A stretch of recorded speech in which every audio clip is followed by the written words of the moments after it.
The cerulean glow emanating from the bank of monitors cast Elon's features in a sharp contrast, etching the worry lines around his eyes deeper.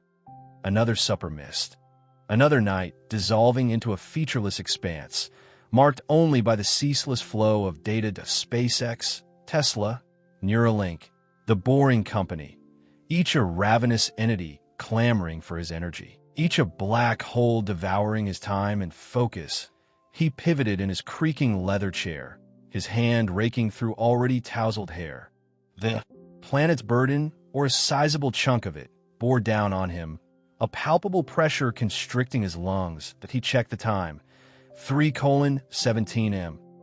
Pointless to even consider sleep. He'd only lie there, his mind a runaway train, revisiting every choice, every potential disaster, every squandered chance. Meditation had been attempted.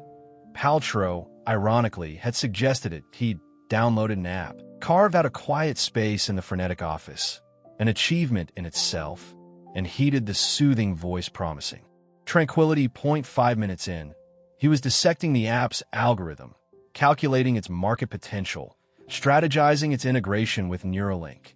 Serenity remained stubbornly out of reach that he released a sigh, a puff of stagnant air. He needed to disengage, if only briefly. He reached for his phone, then paused.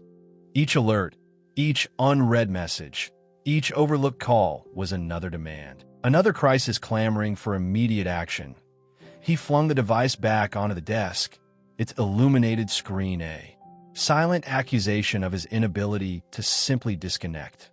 The landline's jarring ring sliced through the server's monotonous hum. He ignored it, hoping the caller would take the hint.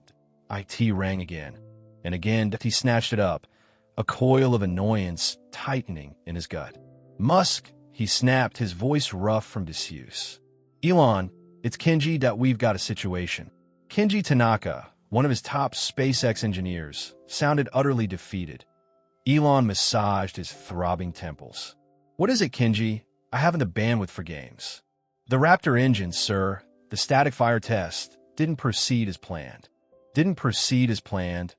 Elaborate. "Kenji, did it detonate? Did it disintegrate? Specifics." His voice escalated with each word, his pent-up frustration finally erupting. "No, sir, no explosion, but the thrust vector control malfunctioned. That we lost directional control in flight. The prototype landed off trajectory." Off trajectory? Where, Kenji?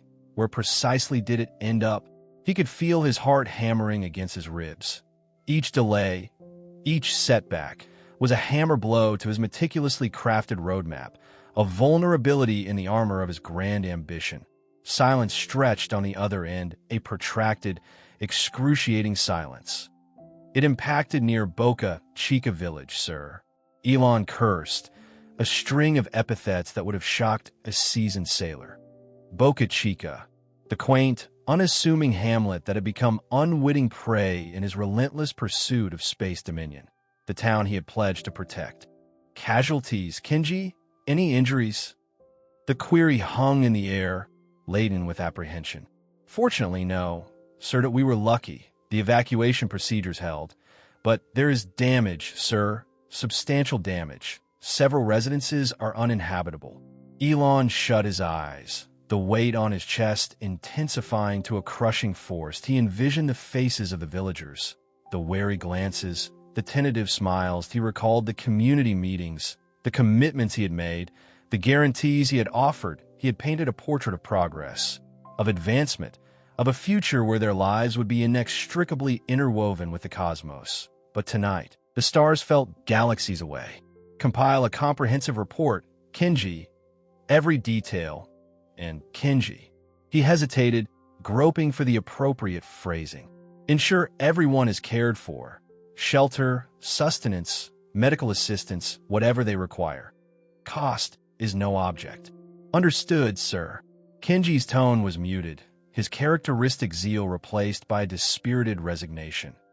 Elon disconnected the call, the silence amplifying the drumming in his head. He gazed at the screens. The data now a meaningless mosaic of figures and charts. He had aspired to revolutionize the world, to extend the horizons of human capacity, to leave an indelible imprint on the universe. But at what price? He thought of Agnes. Agnes, with her benevolent smile and her unwavering conviction in the inherent goodness of mankind. She wouldn't condone this.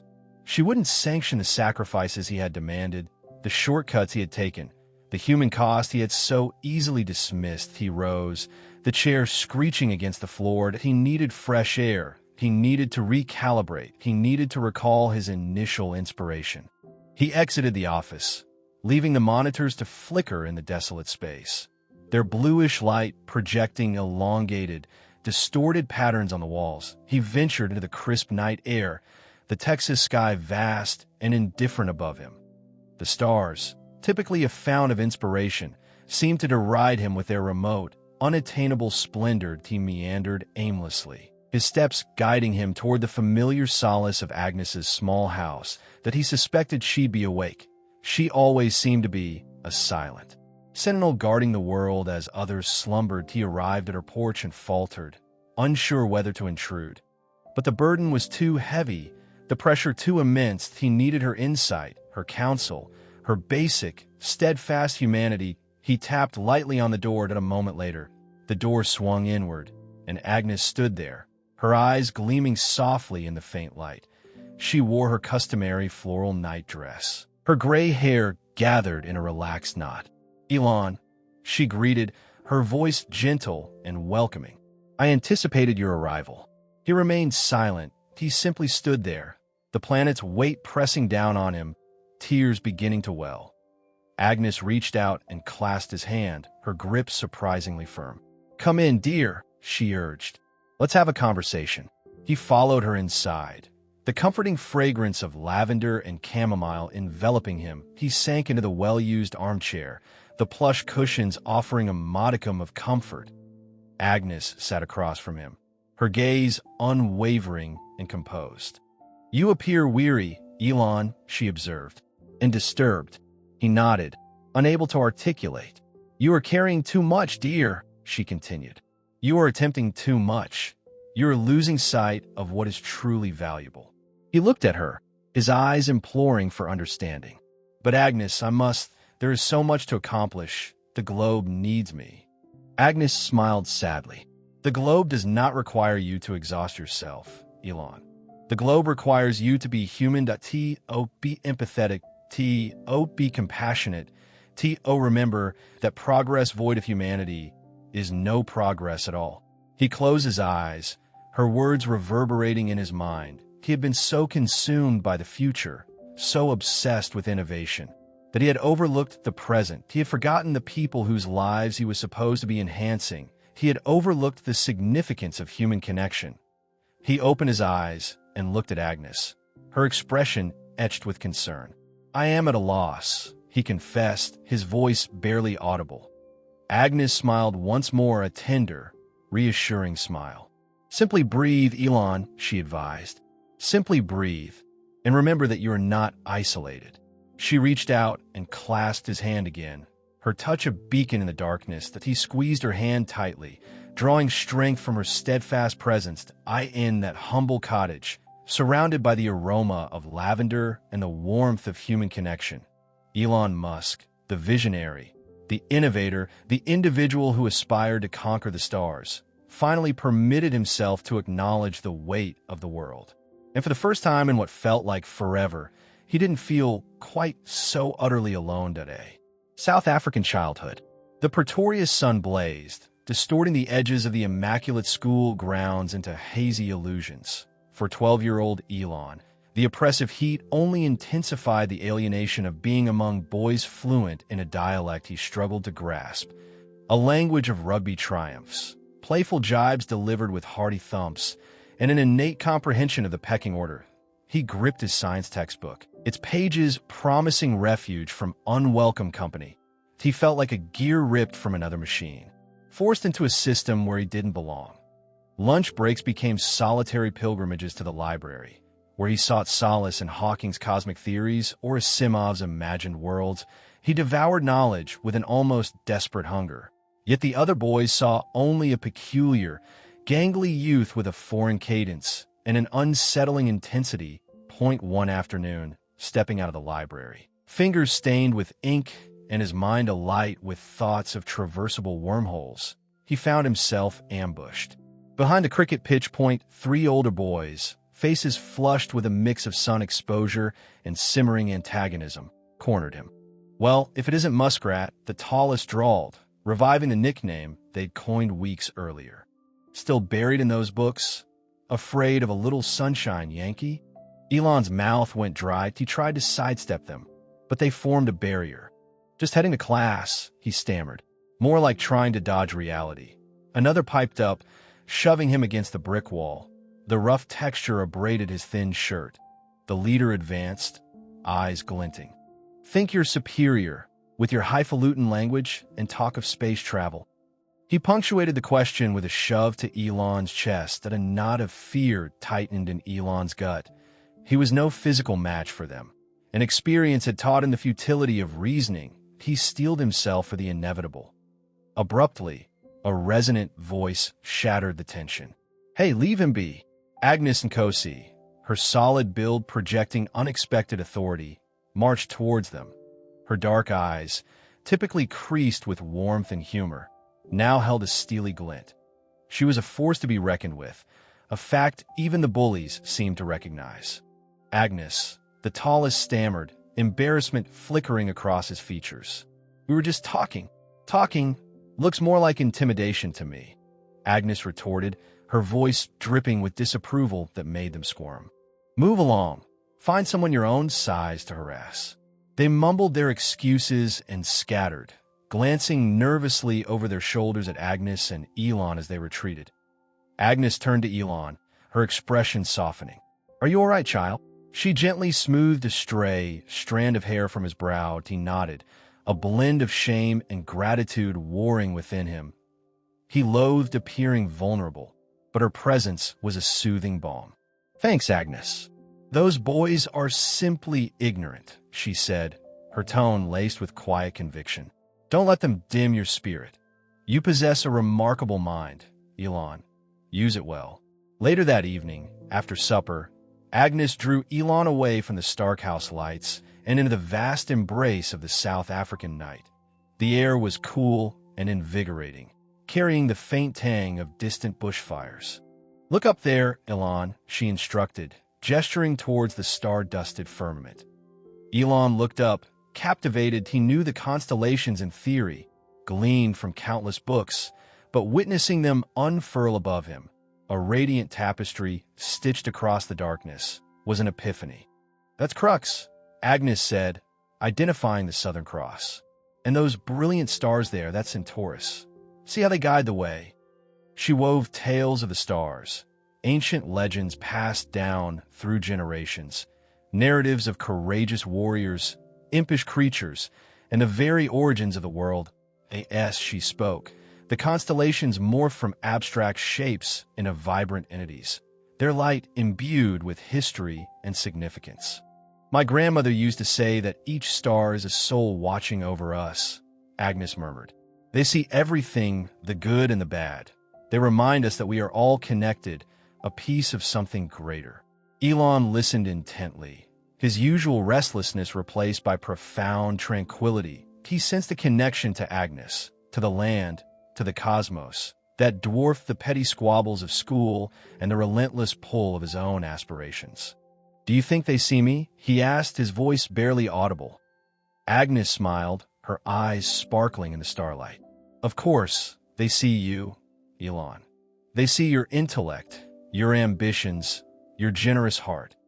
Never let anyone convince you that you are unworthy of their radiance. He leaned against her, absorbing her comforting warmth. Under the boundless expanse of the universe, he felt secure, protected, and understood. Agnes wasn't merely his nanny. She was his touchstone, his confidant, the only person who seemed to glimpse beyond his peculiarities and insecurities to the potential that surged within on another occasion. Elon wrestled with a model rocket he'd procured from a catalog. It was far more intricate than he had envisioned, and the instructions were frustratingly vague. He'd toiled for hours, fueled by mounting exasperation and a burning desire to demonstrate his competence. until he finally reached his breaking point. He hurled the pieces across the room, tears stinging his eyes. Hearing the commotion, Agnes came to investigate. She offered no recriminations for his outburst. Instead, she silently gathered the scattered components and sat beside him on the floor. "What troubles you, child?" she asked softly. "I can't do it," Elon mumbled, swiping at his eyes. "I'm not clever enough." Agnes chuckled. "Don't talk nonsense, Elon. That you're one of the most intelligent boys I know. Sometimes, things simply require time and dedication." She picked up a piece of the rocket and scrutinized it. "Here, let's examine this together. Perhaps we can unravel it." Together, they diligently deciphered the instructions, Agnes providing patient guidance, her practical knowledge complementing his theoretical understanding. She demonstrated how to approach the challenge methodically, breaking it down into smaller, more manageable segments. Hours later, as dusk began to fall, the model rocket stood proudly on the table, a testament to their collaborative endeavor. Elon looked at Agnes, his face radiant with accomplishment. "We did it," he cried. Agnes smiled. "Yes, we did. But you accomplished the lion's share, Elon. You merely required a little support along the way." She paused, her expression growing more serious. "Remember this, Elon. Success is not invariably about being the most brilliant or the quickest. It's about perseverance, about deriving lessons from your missteps, and about possessing the courage to seek assistance when necessary." Her words, spoken with such quiet assurance, resonated profoundly within him that he realized that Agnes wasn't just instructing him in rocket construction. She was imparting the very architecture of a life founded on resilience, humility, and the realization that even the most gifted minds benefit from the support of others. Gigaglitch. The air inside Gigafactory Nevada hummed with the frenetic energy of 1,000 robotic arms dancing in synchronized chaos. Elon, microphone headset snug, strode across the elevated walkway overlooking the battery module assembly line. Below, metallic appendages whirred and clicked, assembling intricate components within human precision. "This," he declared, his voice echoing through the vast space, "is the future of manufacturing. Here, we don't just build cars, we build the machine that builds the cars. Every process, every movement is optimized that we're not just increasing output, we're redefining what's possible." Chad Sterling, a sharply dressed executive with a perpetually harried expression, stood a respectful pace behind Elon, clutching a tablet displaying real-time production metrics. Chad, recruited from a top-tier consulting firm, worshipped at the altar of data and efficiency.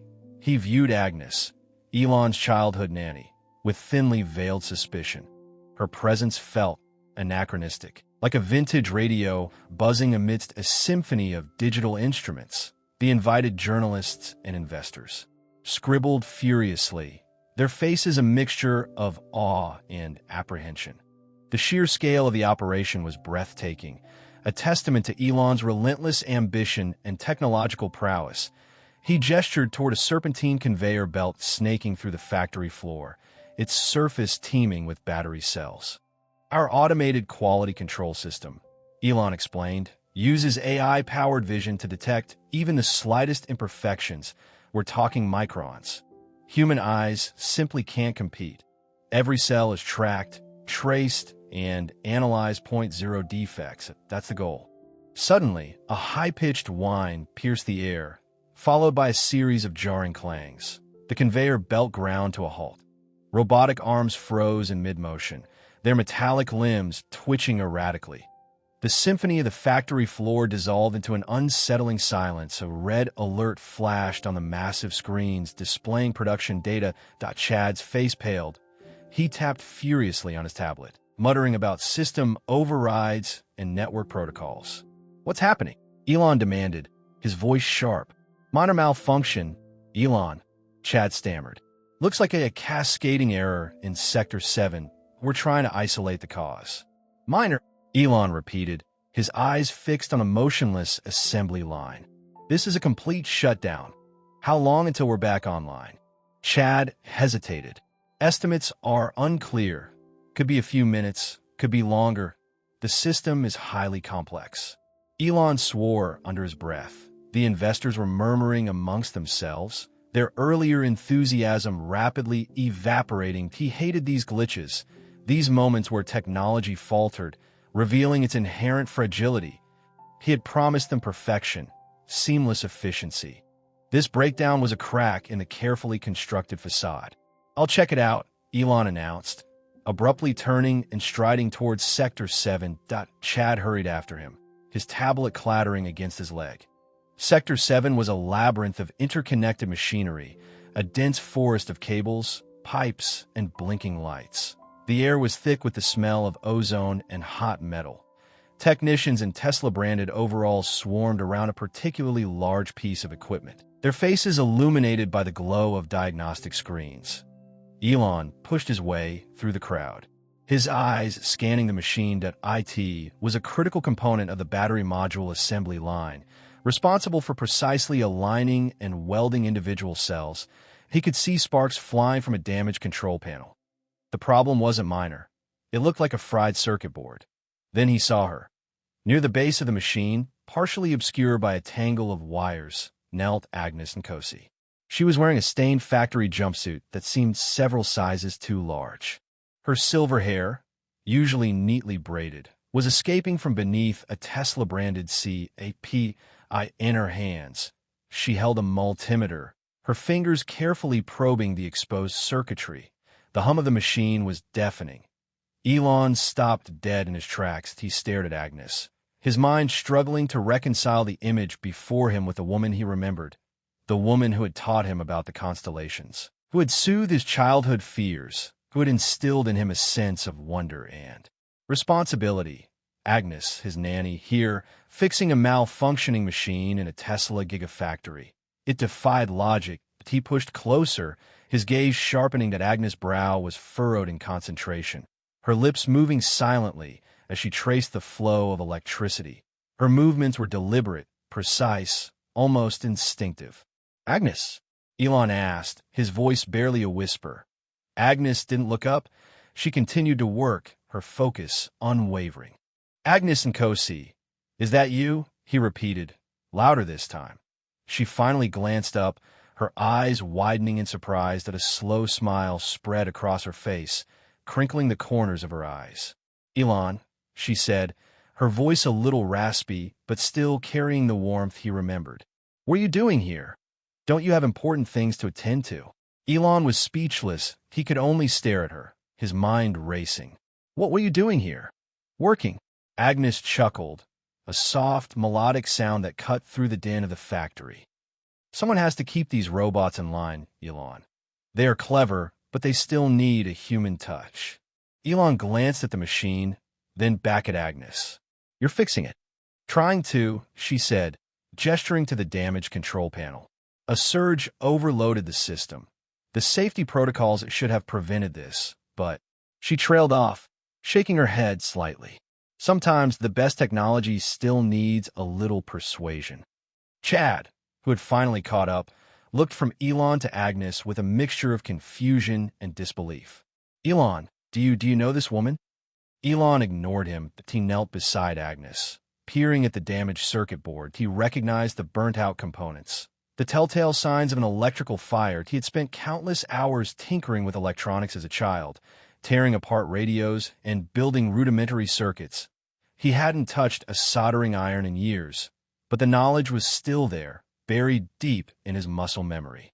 "What's the issue?" he asked Agnes, his voice regaining its authority. Agnes explained the problem in technical terms, using jargon that even Chad struggled to understand. She spoke with an authority and confidence that surprised Elon. This wasn't just some elderly woman tinkering with wires. This was a skilled technician, a master of her craft. "We need to replace the main power regulator," Agnes concluded, pointing to a blackened component on the board, "and reroute the grounding wire. It's not properly insulated." Elon nodded. "I can handle that." He reached for a nearby toolbox, ignoring the bewildered stares of the technicians and the incredulous expression on Chad's face. He selected a soldering iron, a spool of solder, and a replacement power regulator. He felt a surge of adrenaline, a familiar thrill of problem-solving. IT was like coming home. For the next 15 minutes, Elon and Agnes worked side by side, their movements synchronized. Their conversation a mix of technical jargon and shared memories. The other technicians watched in stunned silence as the CEO of Tesla, the visionary who had revolutionized the automotive industry, knelt on the factory floor, soldering wires alongside his former nanny. Finally, Elon straightened up, wiping sweat from his brow. "Okay," he said, his voice hoarse. "Let's see if that did the trick." Agnes flipped a switch on the control panel that a low hum filled the air, followed by a series of clicks and whirs. The robotic arms twitched, then sprang back to life. The conveyor belt began to move, carrying its cargo of battery cells towards the next stage of the assembly process. The factory floor roared back to life. The red alert on the screens vanished, replaced by a reassuring green. Chad Sterling let out a sigh of relief. The investors, sensing that the crisis had passed, began to applaud.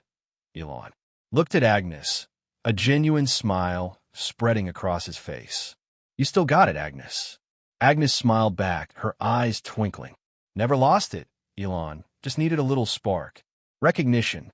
The resurrected machinery emitted a deep-chested drone, contrasting sharply with the preceding hush. Chad, still visibly shaken, lingered at a respectful remove, while the relieved investors, buzzing like a disturbed hive, scattered in search of caffeine. Elon's gaze was fixed on Agnes, meticulously refastening a panel to the quiescent Hyperloop fabricator. Her movements were economical, precise. These were the hands that had once daubed antiseptic on his scraped knees, now deftly manipulating tools and conduits. He approached with caution. "That was remarkable," he commented, his voice a touch gravelly. "You're clearly adept at navigating these systems." Agnes didn't immediately acknowledge him, tightening one screw, then another, before finally straightening to face him. 85 years had etched wisdom and fatigue on her features, framed by neat braids of silver. Yet her eyes remained sharp, keen with assessment. "Someone had to intervene," she countered, her voice tinged with a delicate South African cadence. Awaiting the engineers would have been untenable. Elon chuckled, a genuine sound that sliced through the lingering unease. "Point taken. Time is a precious commodity, especially with a gallery of anxious financiers." He hesitated, seeking the appropriate words. "I don't believe we've been formally introduced. That I'm Elon Musk." He extended his hand. Agnes accepted it, her grip surprisingly firm. "Agnes Nkosi," she responded. Her gaze lingered on his countenance, a fleeting, enigmatic expression in her eyes. "A pleasure, Mr. Musk." He felt a peculiar tug, a stirring of familiarity he struggled to place. He'd encountered countless individuals, shaken 1,000 hands. But something about her steady gaze, the gentle set of her lips, resonated. "So, Agnes," he pressed, aiming for nonchalance. "How long have you been employed here at the Gigafactory?" "A few years, give or take," she replied, reverting to her tools. "After my husband's passing, I sought something to occupy my time, and my son alerted me to the opening, and I reasoned, why not? And your background is in—" He trailed off, wary of sounding patronizing. "Electronics, primarily," she offered, anticipating his unspoken inquiry. "I pursued it back home a lifetime ago. Never envisioned revisiting it at this stage of my life, but life's tapestry is full of surprises, wouldn't you agree?" A low, warm chuckle bubbled from her. He drew closer, scrutinizing her face. The overhead lamps cast shadows that accentuated the delicate lines around her eyes, yet failed to obscure the keen intelligence that burned within. That a knot tightened in his gut. IT defied all logic. That IT was preposterous. And yet, do I register with you, Agnes?" he inquired, his voice barely audible. Agnes paused, her brow furrowing in concentration. She squinted, tilting her head slightly, as if recalibrating her vision. The whir of the machines seemed to recede as the silence thickened with expectation. Elon held his breath, his pulse drumming in his ears. I don't believe so, Mr. Musk," she said finally, a note of apology shading her tone. I've encountered a multitude of faces through the years. My recall isn't what it once was. Disappointment cascaded over him, a frigid wave threatening to extinguish the fragile spark of hope that had ignited within him. He was indulging in fantasy. It was an absurd notion. Sentimentality was clouding his judgment. He forced a smile. No matter, he offered, retreating slightly. It was merely a fleeting thought. Thank you again for repairing the machine, Agnes. You averted a catastrophe. He turned to depart, but Agnes spoke again, her voice now a mere whisper. Hold! He halted, pivoting back to face her. Agnes was transfixed, her eyes wide, her lips slightly parted. She edged closer, raising a hand tentatively, as if to caress his cheek, then faltering. The eyes, she murmured, her voice tremulous. The manner in which he used to gaze at the celestial expanse. A solitary tear escaped, carving a glistening path down her weathered cheek. Little Elon, she breathed, her voice thick with emotion. Is that truly you? The floodgates burst. Memories surged forward, a deluge of images and sensations that overwhelmed him. The fragrance of her cooking, the melody of her lullabies, the comforting embrace of her strong arms. He recalled her tales, her laughter, her unwavering devotion. Agnes, he choked out, his voice cracking. He lunged forward, clasping her hands in his. They were rough and worn, but they were the self-same hands that had soothed him, guided him, cherished him unconditionally. Oh, my boy, she uttered, her voice constricted with feeling. Tears flowed freely now, yet her eyes shone with a joy that transcended the weight of years. Behold you, so grown to an industrial colossus, I always sensed your predestination for greatness. He enveloped her in a hug, burying his face in her shoulder, inhaling the familiar aroma of lavender mingled with a unique, indefinable Agnes scent. The intervening years dissolved, and he regressed to childhood, secure and cherished in her embrace. Chad Sterling, a witness to this unexpected reunion, stood paralyzed, unsure whether to approach or melt away. The investors, sensing a pivotal moment unfolding, huddled together, their earlier apprehension supplanted by hushed fascination. Elon finally drew back, wiping his own eyes. Agnes, he managed, his voice still thick with emotion. It truly is you. After all this time, that I'm incredulous. Believe it, my dear boy, she said, squeezing his hands. Life's tapestry is woven with surprises, as you well know. He laughed, a shaky, joyous sound. I suppose it is. He looked at her, truly looked at her, absorbing every detail of her face, every line and crinkle that narrated a life well lived. He perceived the strength, the kindness, the unyielding spirit that had molded him in his formative years. What brings you here, Agnes? He queried, his voice laced with concern. You shouldn't be toiling in a factory at your age. You merit relaxation, a peaceful retirement. Agnes smiled, a gentle, knowing smile. I am relishing it, Elon, she asserted. I find solace in activity. And besides, she added with a sly wink, someone must keep a vigilant eye on you, ensuring you don't stray into excessive mischief. He laughed again, feeling a lightness he hadn't experienced in ages. I believe I can manage, he countered. Perhaps, Agnes conceded, her eyes twinkling mischievously. But a little assistance from someone who understands you intimately never goes amiss. He knew she spoke truth, that he had erected an empire, conquered the cosmos, and disrupted countless sectors. Yet he had also severed connections with something fundamental, something integral to his well-being. He had overlooked the inherent value of human connection, the primacy of empathy and compassion. Gazing at Agnes, he recognized that she was more than merely his childhood caretaker. She was a tether to his past, a reminder of his origins, a font of wisdom and guidance. She stood as a testament to the human dimension he frequently neglected in his relentless pursuit of innovation. That he understood, in that instant, that his trajectory was about to veer sharply, and he harbored the conviction that Agnes Nkosi was poised to play a pivotal role in it. The years between. Agnes, after all these years, Elon murmured, the factory's mechanical thrum a muted counterpoint to this sudden, penetrating closeness. The sharp reek of ozone and steel receded, replaced by a ghostly reminder of her favored lavender soap. He snagged a chair, one of the factory's severe, minimalist offerings, and invited her to sit. Tell me everything. Where have you been? What happened?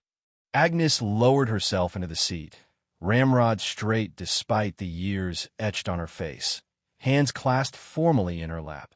The harsh glare of the fluorescent tubes illuminated silver streaks threading through her dark hair.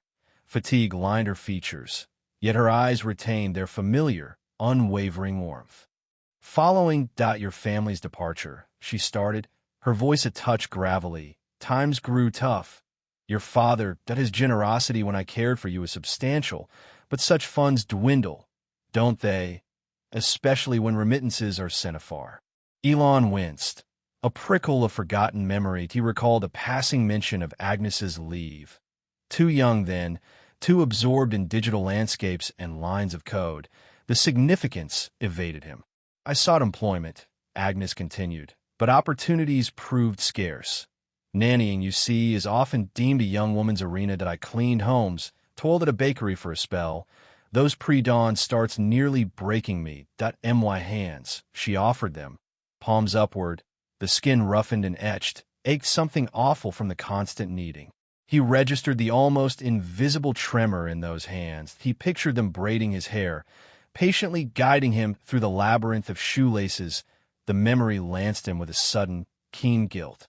I did seek childcare opportunities again, but she trailed off, a shadow of sorrow darkening her tone.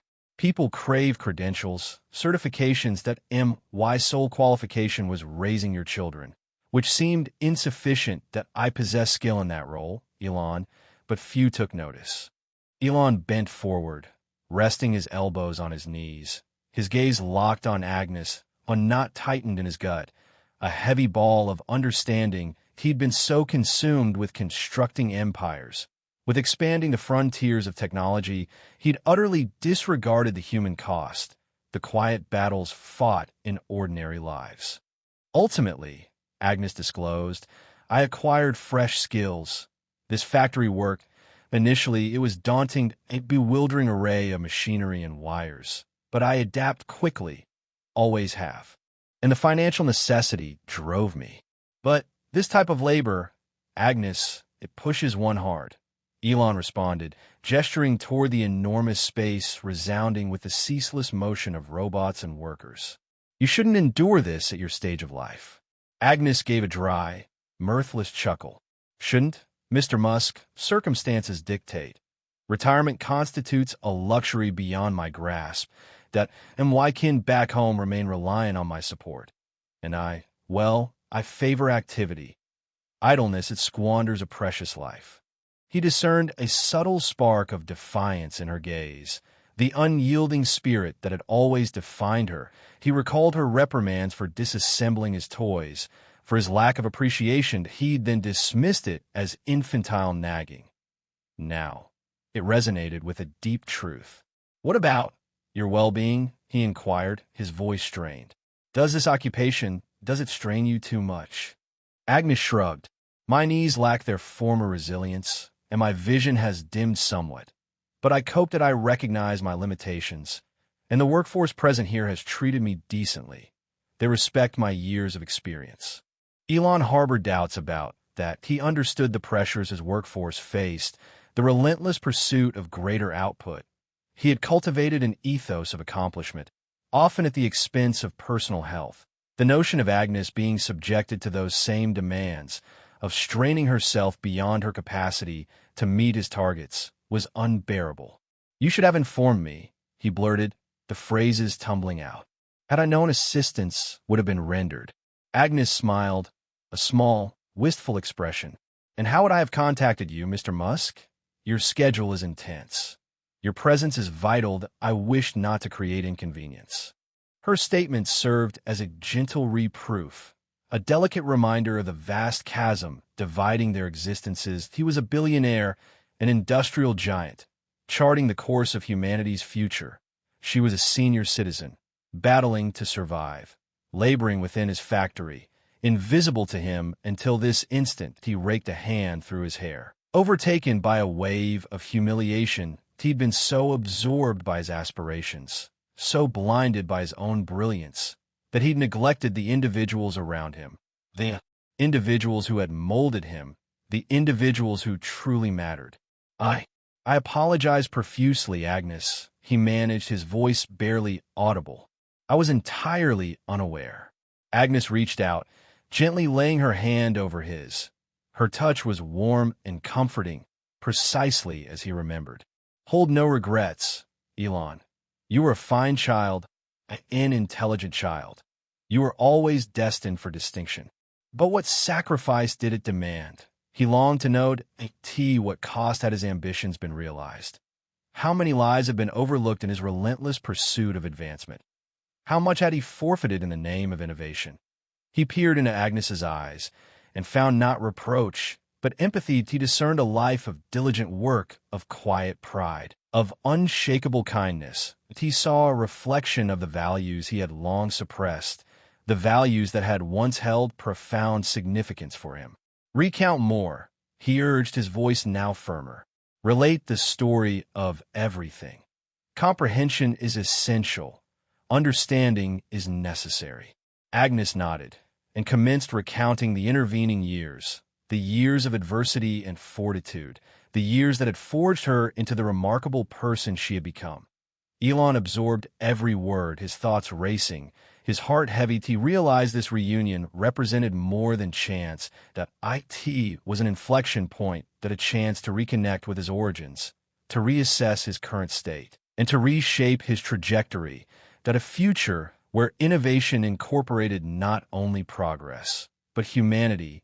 A helping hand. Make it so, Elon snapped into his device, his footsteps echoing in the clinical emptiness of his office. Beyond the glass, the gigafactory thrummed, a gleaming monument to his boundless drive. Yet a discordant note resonated within him, a persistent remorse tied to Agnes's memory. Discreetly handle it. Top-tier specialists. Comprehensive treatment. Understood? He ended the call. He conjured Agnes, her hands roughened. Yes, but possessing a surprising grace as she coaxed life back into ailing machinery. Brenda, his HR director, a woman known for her steely efficiency and unyielding dedication, had been tasked with the arrangements. She would ensure Agnes received exemplary care, avoiding fanfare. He knew Agnes wouldn't welcome a spectacle. He pivoted in his chair, his gaze sweeping across the production line. Robotic arms executed a flawless ballet, constructing the very vehicles he hoped would shepherd humanity toward a greener horizon. But what of the people in the here and now? The Agneses, laboring in the shadows, their efforts overlooked? The thought was a persistent burr under his saddle. In his relentless pursuit of Martian colonies, electric vehicles, a transformed world, he neglected those right beside him. 2 days elapsed before Brenda stood before him. Her usual composure slightly askew. Mr. Musk, there's a slight snag. He arched an eyebrow. His patience already fraying that a rocket launch demanded his attention. A groundbreaking battery needed analysis, and a social media whirlwind was brewing in response to his latest, unfiltered pronouncements. Snag. Brenda, I instructed you to organize medical attention for Agnes. What seems to be the issue? The medical care is secure, sir. The preeminent experts, a comprehensive plan. However, she declined. Elon's expression flickered with disbelief. Declined? What rationale did she offer? Brenda fidgeted. She stated it was unnecessary, that she felt well. And she conveyed her gratitude, but insisted she was perfectly capable of continuing her duties. Capable? Brenda, she's 85 years young. I emphasize that point, sir. Repeatedly, we presented her with a remarkably generous retirement package. Exceedingly so. Her answer remained unchanged. She asserted she wasn't ready to be shelved. She enjoys her contribution. IT keeps her sharp, she claims. Elon stared. Nonplussed, he'd envisioned a frail, grateful Agnes accepting his aid. He'd cast himself as the magnanimous benefactor. redressing a past oversight that he hadn't factored in Agnes's own will, her individual aspirations. "Did you elucidate the particulars of the arrangement?" he queried, a seed of uncertainty taking root. Lifetime support, a comfortable residence, financial stability for her kin. "Precisely, sir. Each detail." She remained unmoved. She expressed her appreciation, but firmly demurred. She voiced her thankfulness for the gesture, but insisted on earning her way. She actually said, and I quote, "I'm not inclined to be a burden, nor must, and why contribution isn't finished." Elon sank back into his seat, the weight of his presumptions settling upon him. He'd attempted to resolve the issue with mere money, a facile remedy. He'd regarded Agnes as a case for charity, devoid of personal agency. "Very well, Brenda," he conceded, his tone now subdued. "Cease your efforts, don't press the matter." Brenda appeared taken aback. "But sir, are you certain? We could further emphasize the advantages." "No, Brenda, I must speak with her directly." The following day, Elon discovered Agnes at her usual station, her diminutive stature almost lost amidst the colossal machinery. He approached deliberately, conscious of his own imposing figure. The rhythmic clamor of the factory seemed to soften as he neared. "Agnes," he called out, his voice barely cutting through the noise. She lifted her gaze, a slight smile etching itself onto her weathered face. "Mr. Elon, back again, are we? Another malfunctioning machine?" He gave a soft chuckle, an uncharacteristic sound in this place. "No, Agnes. The machine is operational. I wish to discuss the proposition my staff presented." Her smile dimmed slightly. "Ah, yes, that. I merely sought to ensure your well-being, that you've earned it." Agnes wiped her hands on her time-worn overalls. "I appreciate the sentiment, Mr. Elon, sincerely. However, I'm already well why work, my family, my health. Thank heavens. What more could a person require? But the work is taxing, Agnes, and time takes its toll. Hard work never harmed anybody," she countered, a glint in her eye. "And growing older is a gift, wouldn't you agree? Not everyone receives the opportunity." Elon paused, absorbing her words, that he'd always perceived aging as a challenge to overcome, a malady to be eradicated. He'd channeled vast sums into research aimed at extending life, pursuing immortality with the same zeal he devoted to innovation. But Agnes saw it as a privilege, evidence of a life fully embraced. "But the retirement package," he started, his voice trailing off, suddenly feeling awkward. Agnes shook her head gently. "That isn't my path, Mr. Elon, that I have no desire to while away the days, awaiting my end, that I yearn to be productive, contribute. This work lends me purpose, that I mend things, that I make things function. And that, Mr. Elon, is a fine feeling." He surveyed the intricate machinery, the legions of workers alongside the robots. He observed not just a factory, but a vibrant collective, a place where individuals derived meaning and fulfillment. That he saw Agnes, not as a leftover from another age, but as a crucial element of that community. "I comprehend," he said at long last.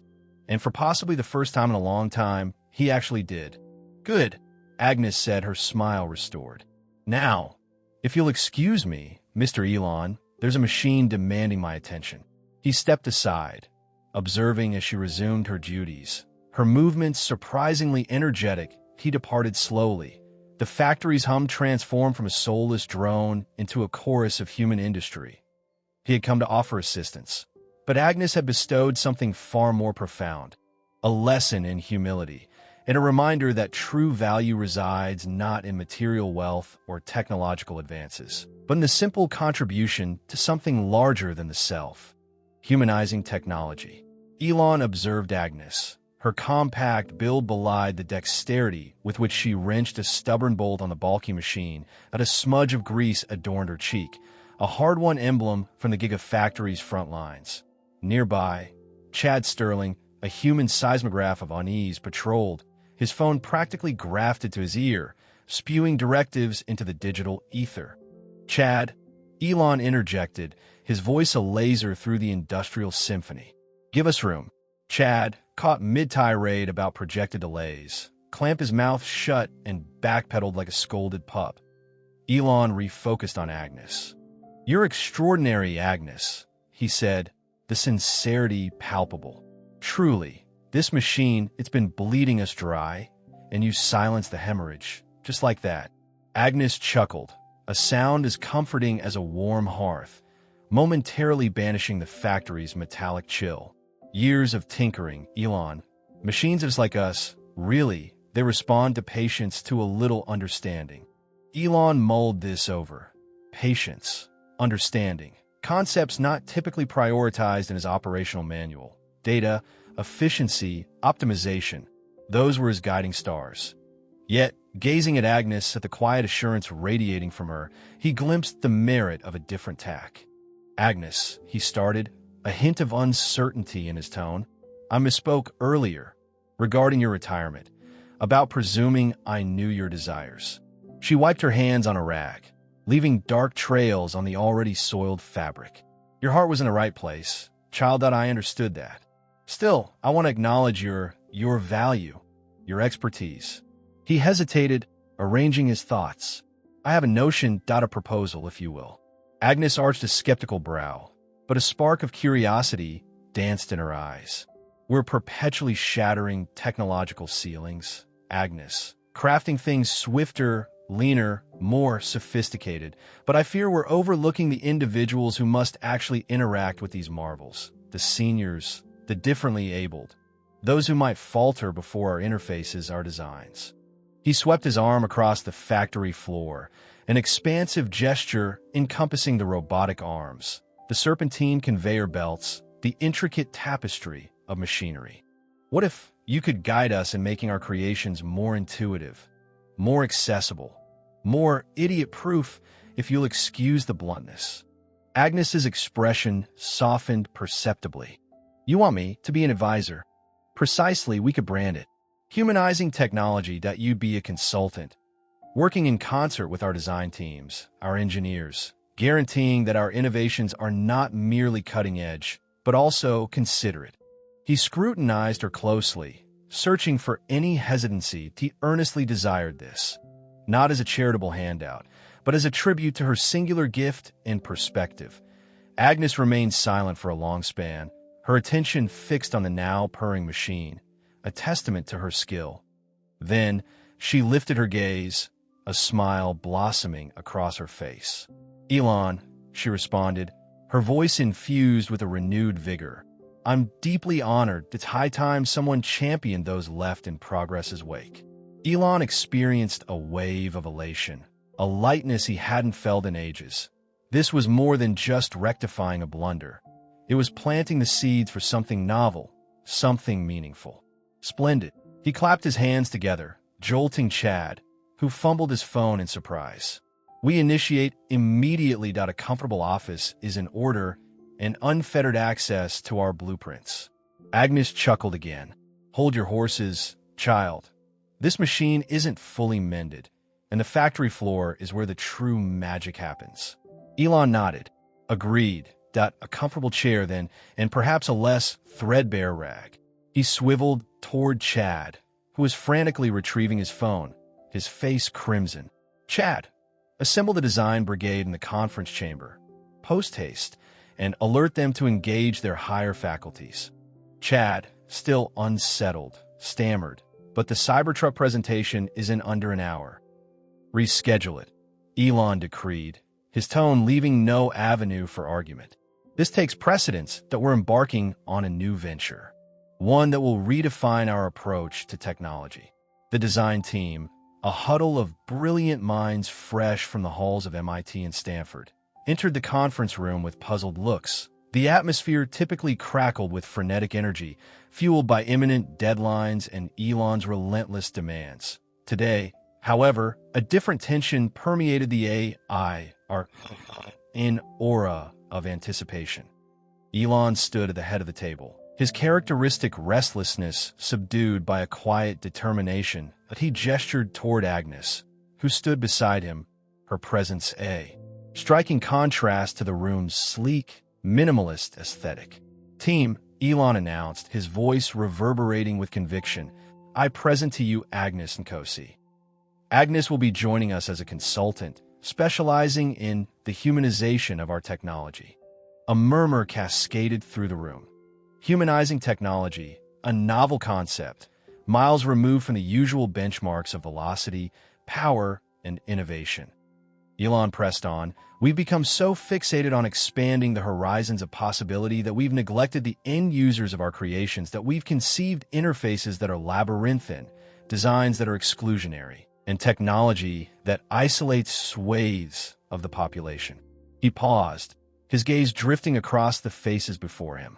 "That paradigm ends now, that we're launching a new focus dedicated to making our technology more user-centric, more intuitive, and more universally accessible, irrespective of age or capacity." Turning to Agnes, he said, "Agnes will be collaborating with you, sharing her insights, her experience, and her common sense." Agnes offered the team a warm smile. "I'm neither scientist nor engineer," she stated, her voice soothing and reassuring. "But I understand the frustrations of wrestling with technology, that I know what it's like to be sidelined. And I firmly believe that everyone warrants the ability to harness and savor the advantages of progress." Elon then expounded on his vision for the initiative, one that extended beyond mere ease of use. That he spoke of forging technology that was empathetic, that foresaw the needs of its users, that nurtured connections and communities. "Picture the grandmother struggling to video chat with her grandchildren," he said. "The wounded veteran battling a touchscreen. The child with autism who craves a simpler, more streamlined interface. These are the individuals we must cater to. Their satisfaction is our measure of success." He challenged the team to break free from conventional thinking, to interrogate their presumptions, to embrace a novel model of inclusive design. That he raised the prospect of partnerships with disability advocacy groups, of performing user tests with diverse demographics, of embedding accessibility features into every stage of the design lifecycle. Chad, still reeling from his earlier embarrassment, appeared uneasy. "But, Elon, this will inflate production costs and decelerate development timelines." Elon leveled a piercing look at him. "Those objections are invalid, Chad. This isn't about slashing budgets or maximizing returns. This is about ethical practice. This is about sculpting a more equitable future." He turned back to the team, his voice brimming with passion. "We wield the power to transform the world, to craft technology that empowers and elevates everyone. That let's not squander that potential. Let us engineer technology that is not just intelligent, but also humane." As the meeting dispersed, the design team buzzed with a mixture of exhilaration and apprehension. They recognized that Elon's initiatives were never facile, but they also understood that they were invariably transformative. And as they regarded Agnes, standing tall and proud amidst the sea of youthful faces, they felt a stirring of hope. Perhaps, under her tutelage, they could genuinely produce technology worthy of a name. Elon watched them depart, a quiet satisfaction settling over him. He had a considerable journey ahead. He knew that he still needed to confront his inner battles, his aspirations, his unyielding ambition. But for the first time in what felt like an eternity, he sensed he was progressing in the right direction, a direction steered not solely by profit and progress, but by purpose and compassion. And it all began with Agnes, skepticism and insight. A pulse hammered behind Chad Sterling's eyes as he observed Agnes, a woman who'd seen 85 years, inch her way toward the gargantuan touchscreen governing the battery assembly line. He'd spent the preceding hour pacing, a litany of downtime costs and productivity losses escaping his lips, while Agnes calmly scrutinized the machine that had ground his meticulously planned schedule to a halt. Now, witnessing her approach one of Tesla's most sophisticated interfaces, a wave of apprehension washed over Chad. "Elon's really committed to this, isn't he?" he murmured, his voice tight. To Penelope Penny Ainsworth. Penny, her gaze perpetually gentle and a sheaf of research papers tucked under her arm, offered a serene smile. "Agnes offers a viewpoint we've overlooked, Chad. Try to meet it halfway." Chad scoffed. "Meet it halfway? Penny, millions are at stake, resting on algorithms and data analytics, not hunches. He shot a glance at the knot of engineers nearby, their expressions a blend of curiosity and barely suppressed amusement. The air vibrated with unspoken doubt. Oblivious to the skepticism swirling around her, Agnes reached the screen. Her hands, marked by time, yet surprisingly steady, hovered above the display. Without touching anything, she absorbed the cascading lines of code and the live schematics with unnerving concentration. Too much, she finally declared, her voice a soft rumble. Too much all at once. Chad traded a look with Marcus, his lead engineer, who arched a brow in response. Too much what specifically, Ms. Nkosi? Chad inquired, carefully tempering his tone. Information, Agnes replied, her gaze still fixed on the screen. Like shouting at someone deaf, they just get lost. Need to whisper, show them pieces at a time. She extended a surprisingly agile finger toward a minute, almost undetectable lag in the data stream. This shimmered, IT unnerves the machine, makes it falter. Marcus snorted under his breath. That shimmer is a microsecond fluctuation in the voltage regulator, Ms. Nkosi, that it's within standard tolerances. Agnes turned to him, her eyes sharp as flint. Maybe it's acceptable on paper, but the machine, it senses it, like a grain of sand in your shoe. Irritating, yes? So you walk differently, that's what this machine is doing. Chad fought the urge to roll his eyes skyward. Elon's crusade to inject humanity into Tesla was one thing, but this felt like a leap too far. He envisioned the board meeting. We resolved the battery assembly line thanks to my nanny's feelings. Penny, however, was scribbling notes with fervor. Agnes, could you expand on what you mean by unnerves the machine? She asked, her voice laced with genuine curiosity. Agnes struggled to put the sensation into words. It's like when a child is learning to walk, you don't thrust them into a marathon. You guide them one step after another. This machine, it's still learning in overload, a rush. It panics. Later that evening, after Agnes had returned to her small home, Penny cornered Chad in his office. He was slumped over his computer, running simulations and attempting to salvage the shattered remnants of the production timeline. Chad, I've been examining the user-friendliness of our interfaces, specifically for more senior users. Penny started, her voice even. The cognitive burden can be immense. Excessive visual noise, convoluted navigation. It triggers anxiety and impairs performance. Chad sighed, the sound heavy with weariness. Penny, with all due respect, we're designing vehicles, not user-friendly blenders. But shouldn't we be designing for everyone? Penny gently countered. Imagine the safety implications. An older driver grappling with a touchscreen, groping for the windshield wiper control. That's an accident waiting to happen.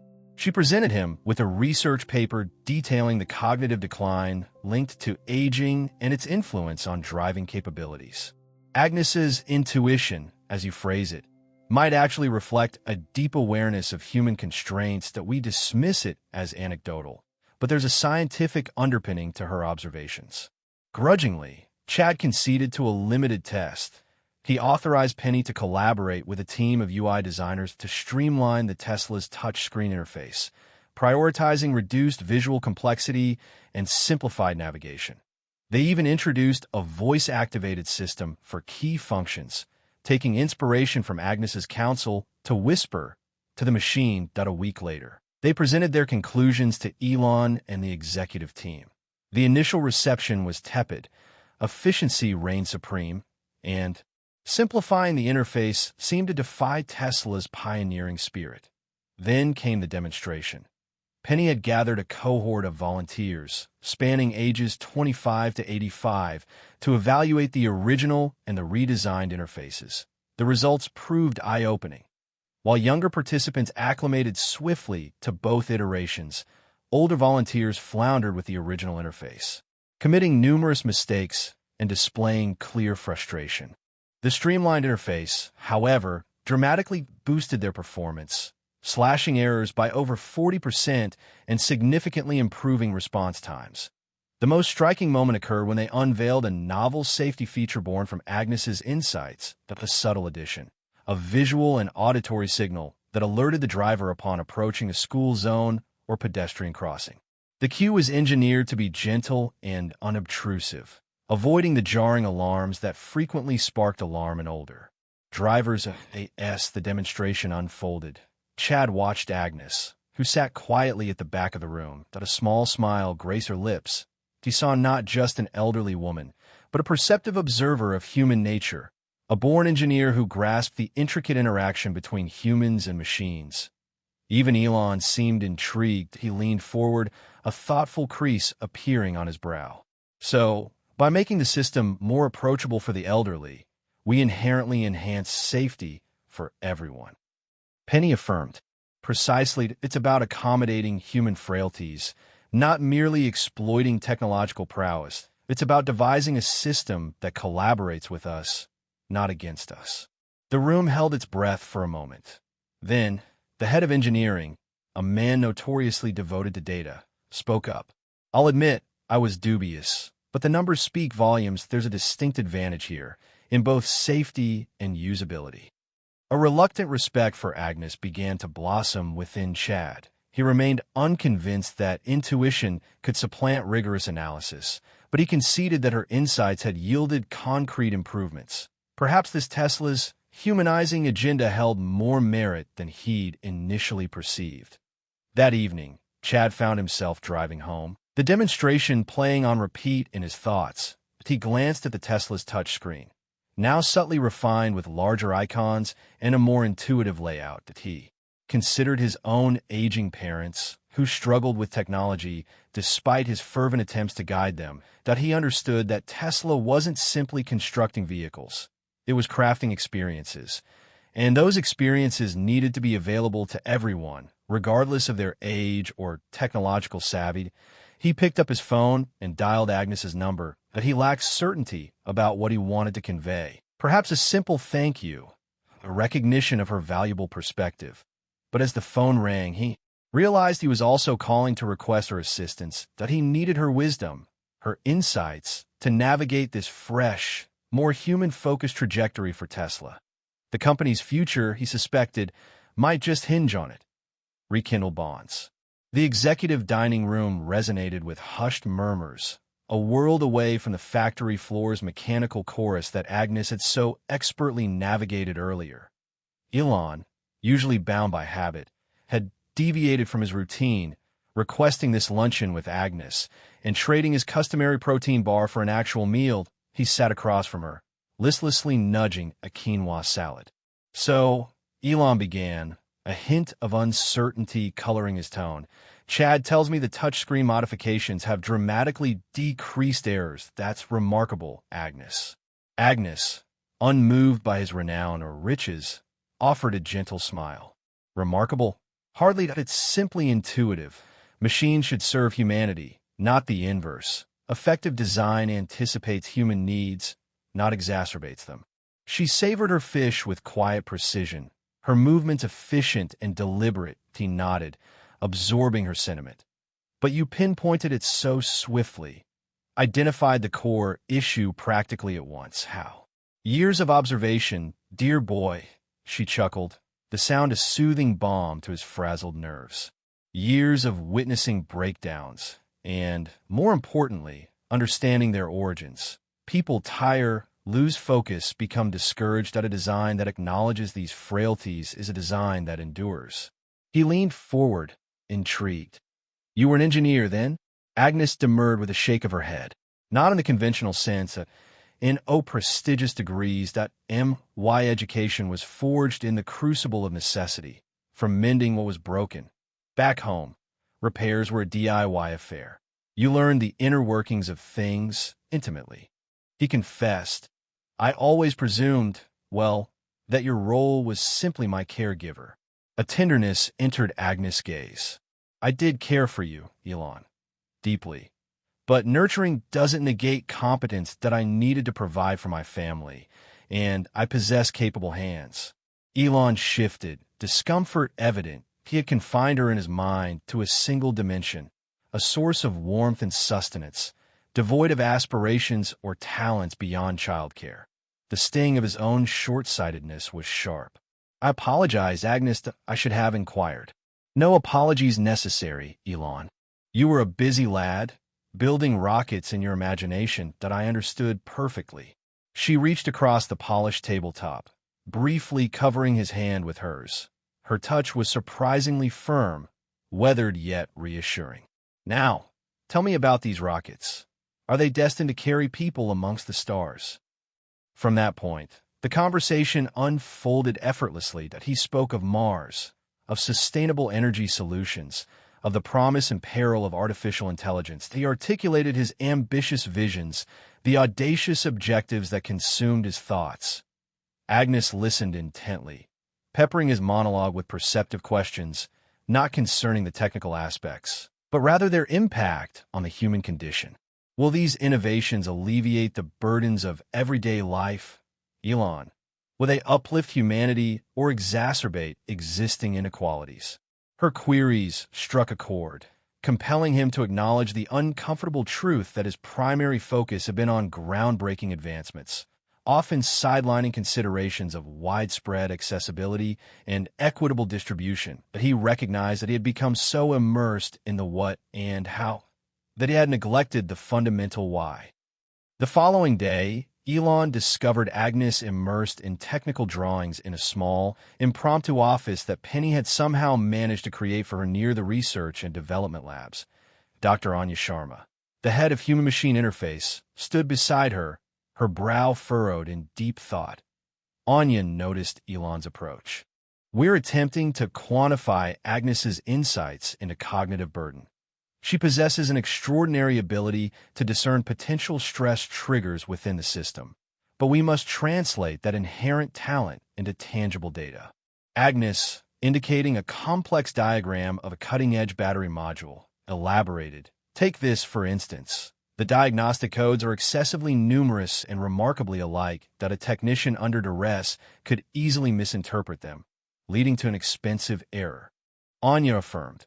"Precisely, we're employing eye-tracking technology to map the visual attention patterns of our technicians as they engage with the diagnostic interface. But we can then correlate these patterns with error rates and pinpoint areas where the mental strain is excessively high." Elon observed with fascination as Agnes and Anya, separated by generational divides and contrasting educational paths, collaborated seamlessly, bridging the divide between intuition and scientific rigor. He had always prized data, metrics, quantifiable results. But Agnes had illuminated the limitations of that approach, underscoring the value of human understanding, of lived experience. Later that afternoon, Elon strolled with Agnes through the sprawling gigafactory, the constant percussive rhythm of machinery forming the backdrop to their exchange. He inquired about her life following her departure from his family's employ. She recounted her challenges, her tireless work across multiple jobs to support her kin, the sacrifices she willingly made to ensure her children's educational opportunities. She shared the fulfillment she derived from honest labor, from her contributions to the community. She articulated her steadfast conviction in the inherent dignity of all. "I always impressed upon my children, Elon, that a job extends beyond a mere paycheck, that IT represents an avenue for learning, for personal growth, for making a meaningful contribution to the world, and it presents an opportunity to treat everyone with respect, irrespective of their status." Her words resonated deeply. That he had fostered a culture of unrelenting ambition at Tesla, a pressure cooker environment that often pushed employees to their breaking points. He had rationalized it as a necessary evil in the pursuit of his goals, in the effort to safeguard the planet. But at what cost to those individuals? He halted, turning to face her squarely. "Agnes, you've observed the factory operations firsthand, that you've witnessed our methods. What improvements do you believe we could implement?" Agnes responded without hesitation. "Listen to your workforce, Elon. Truly listen. They are the individuals who assemble your vehicles, who manufacture your batteries. They possess a deeper understanding of the prevailing challenges than anyone else. And treat them with respect. Recognize their contributions. Make them feel valued, not simply expendable." A wave of remorse washed over him. as he recalled the countless instances where he had dismissed concerns, disregarded complaints, prioritized speed and efficiency over employee well-being, that he realized that he had been so consumed with disrupting the automotive industry that he had overlooked the human dimension, the very individuals who were bringing his vision to life. "I need your assistance, Agnes," he stated, his tone sincere. "I want you to help me transform Tesla into a better workplace, not just for the environment, but for the people who dedicate their lives here." Agnes beamed, her eyes twinkling with warmth. "I would be honored, Elon, but subject to one condition."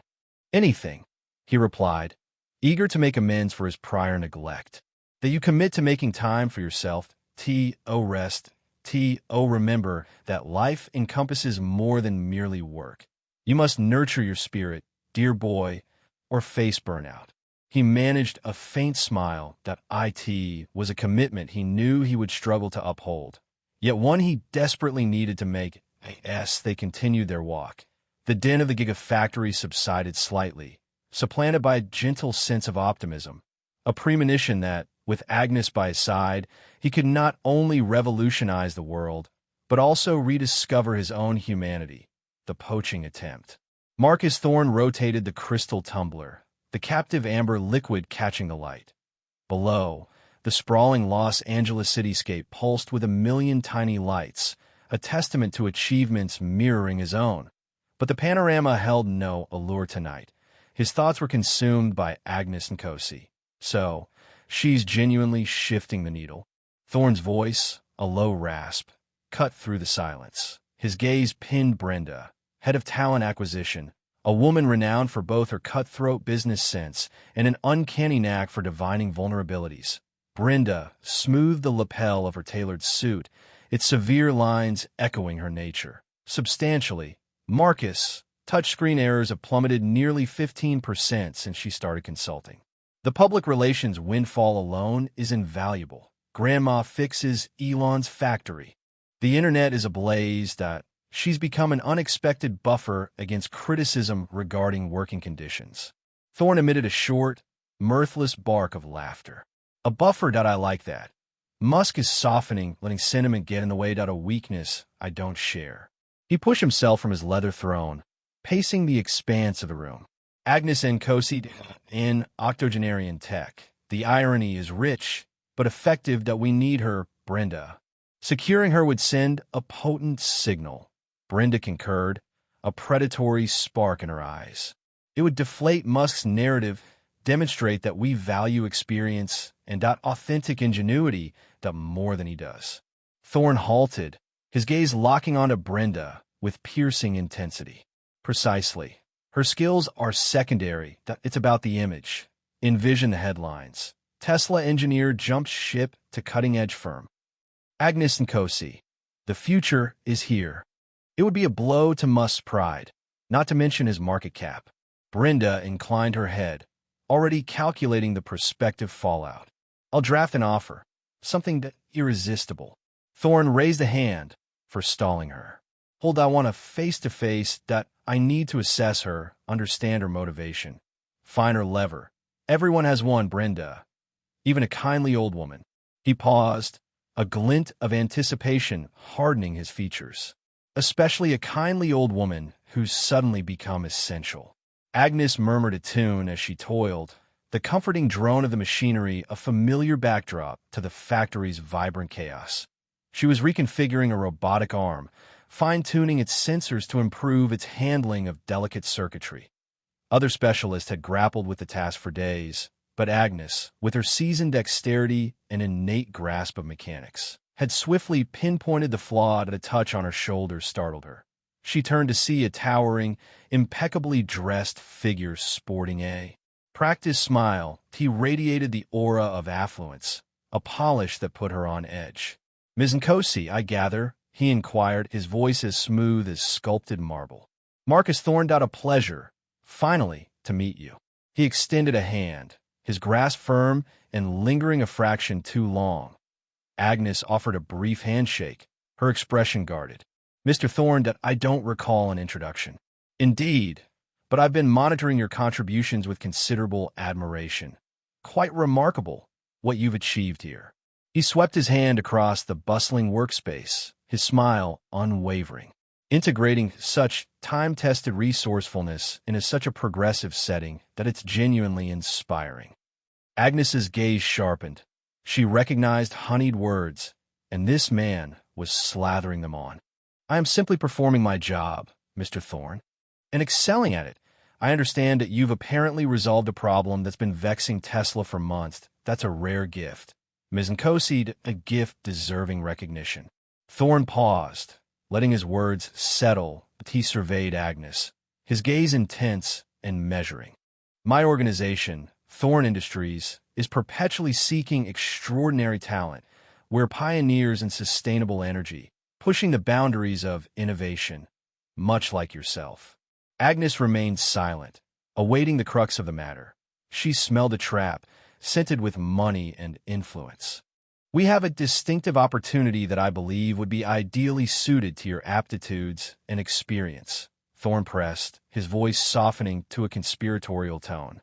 "A chance to contribute to genuinely cutting-edge endeavors, with unmatched resources and a team of the sharpest minds in the industry." He produced a sleek, matte black card and presented it to Agnes.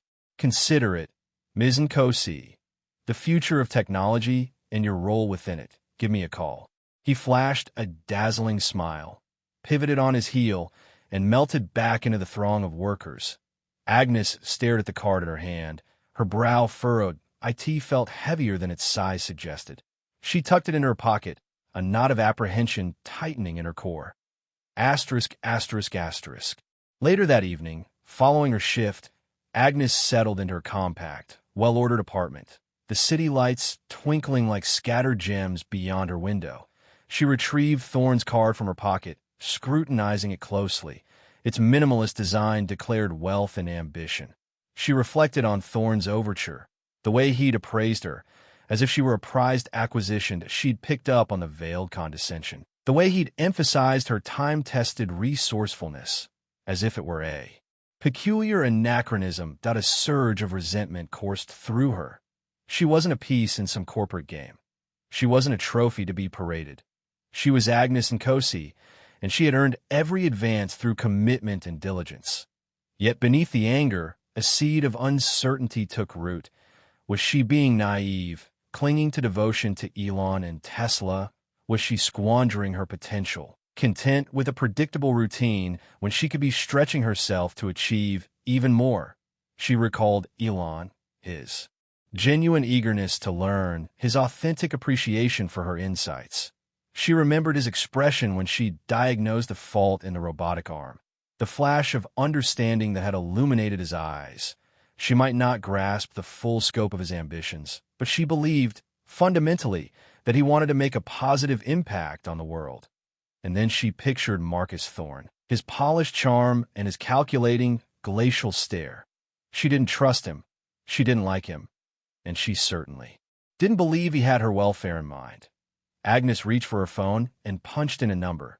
"Elon," she began, her voice steady. "We need to confer. I believe someone is attempting to poach me." A moral crossroads. The panoramic view from Elon's office, a glittering grid of Los Angeles stretching to the horizon, did little to soothe his frayed nerves. A cold dread coiled in his gut. Marcus Thorne's brazenness was one thing, but the potential fallout of Agnes's choice sent a shiver down his spine. He scrubbed at his already rumpled hair. The image of Agnes's kind, knowing face haunting him, that he'd been so consumed with Tesla's trajectory. The allure of Mars. The relentless drumbeat of progress. That he'd almost overlooked the quiet revolution blooming within his own company.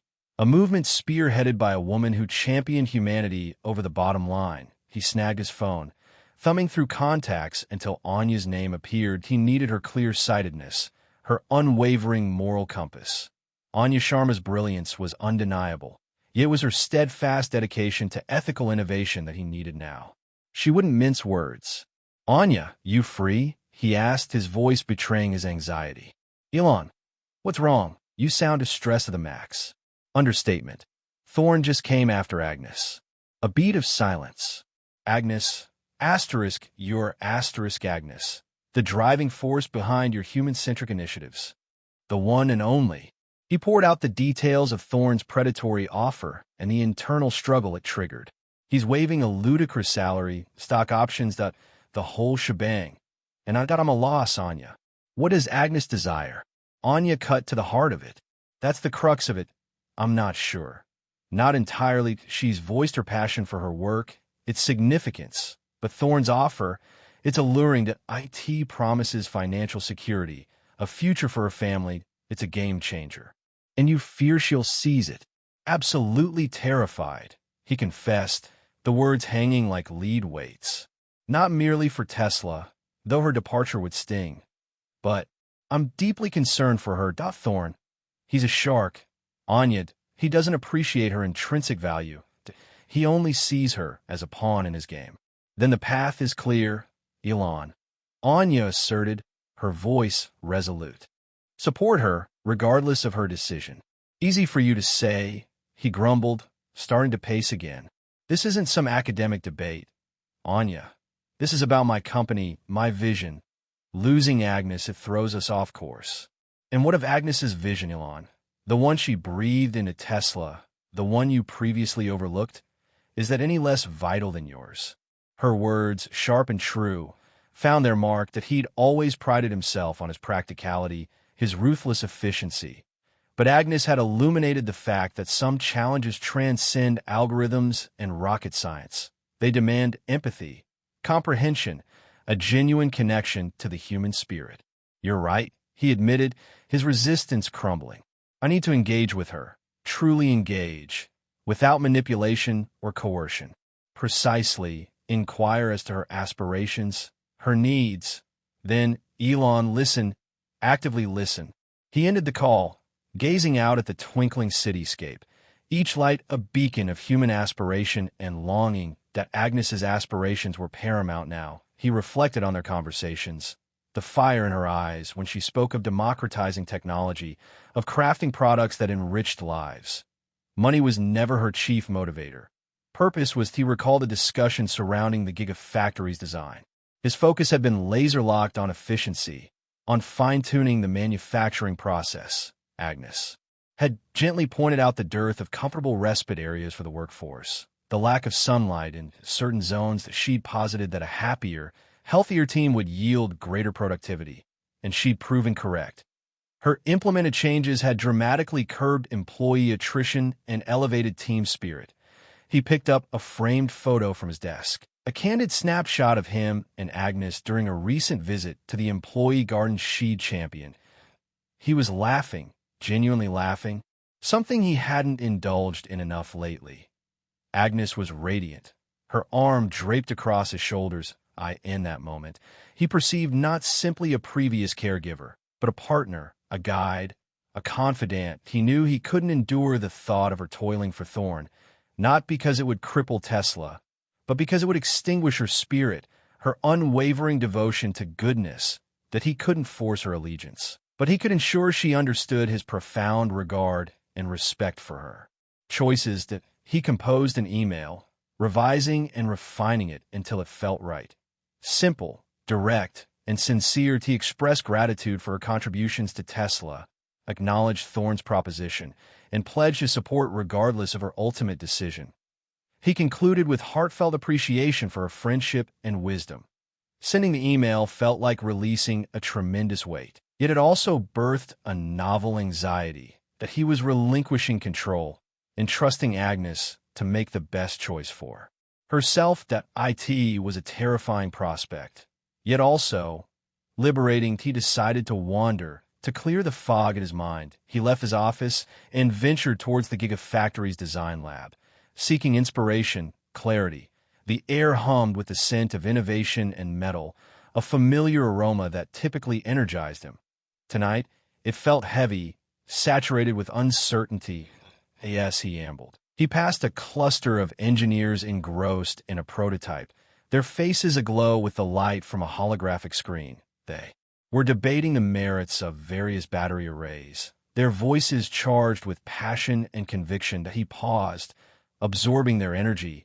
Listening to their discourse, he realized Agnes had cultivated that passion, that sense of higher purpose in so many within Tesla.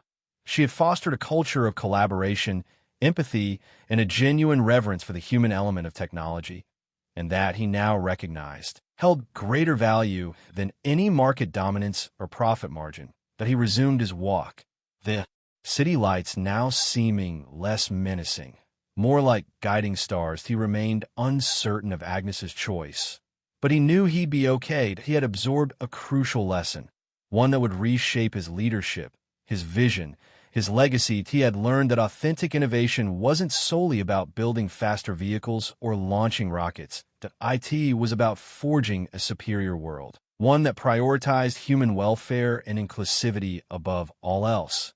And for that, he was indebted to Agnes beyond measure. Agnes's address. The town hall buzzed, an undercurrent of unease electrifying the air. Called on a whim, this all-hands meeting had rattled everyone. Speculation ricocheted through the ranks like ricocheting gunfire. Faltering sales figures, C-suite exits, even whispers of a corporate raid. Then, Musk had ushered Agnes, a near-mythical figure to many, onto the stage, announcing she would address them. Chad Sterling, Ty Askew before the coffee had even kicked in, felt a familiar tension headache throb behind his eyes. Another wrench thrown into the gears. Meeting already tight quotas this quarter felt akin to threading a needle in a hurricane, thanks to the global chip drought and a baffling malfunction plaguing the battery line. Now, he glanced at his watch, a nervous habit he couldn't shake, even if his life depended on it. Bathed in the unforgiving glare of the fluorescent lights, Agnes ascended the platform, her silver hair gleaming. Her hands, remarkably steady given her age, adjusted the microphone. An expectant hush descended. Chad steeled himself for a barrage of corporate jargon. He craved solutions, not empty motivational speeches. "Good morning," Agnes began, her voice a rich, clear timbre that resonated effortlessly throughout the hall. "Thank you for lending me your ears." A brief pause allowed her gaze to sweep over the assembled engineers, designers, and floor staff. "I know demands on your time are high, especially now." Chad emitted a low snort of disbelief that was putting it mildly.